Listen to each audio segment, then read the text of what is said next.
Minister did have a real conversation about guns. Unfortunately for him, he was caught on tape. Caught on tape, admitting that the gun grab is a waste of money. Caught on tape, admitting it would go over budget. Caught on tape, admitting it would be better just to lock up the gun criminals who are actually doing the crime. Pieces of criminal legislative reform.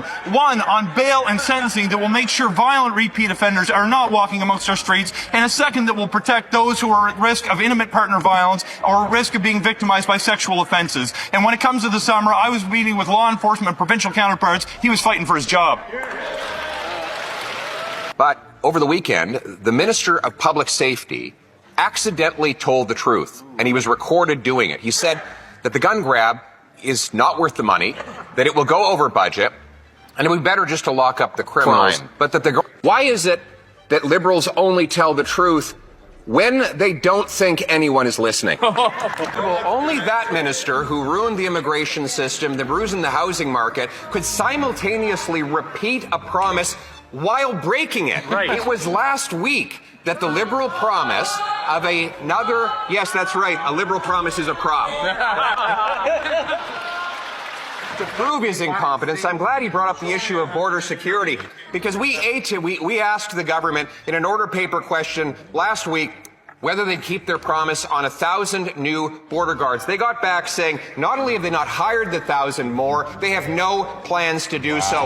More incompetence from this public safety minister. When will the Prime Minister fire him? And there the Prime Minister just admitted that he doesn't even know what his gun ban applies to. That's right. For example, this gun ban applies to 10 and 12 gauge shotguns, which are used by the great people of Alberta and all Canadians for duck hunting. It applies to 70 22 caliber firearms that are used by almost every farmer to go after gophers, while voting in favor of locking up criminals who use guns in the commission of crime. The police say that 90% of crime is done with guns that come illegally over the broken Liberal border. The Liberal public safety minister admits that the Prime Minister is only playing politics. Will the Prime Minister stop the politics, fire the minister, and leave Grandpa Joe's hunting rifle alone? Mr. Speaker, I can confirm he definitely does not know my mother. In fact, my mother knew how to budget better than anyone. She could stretch a dollar farther. In fact, I think she should come in here as the finance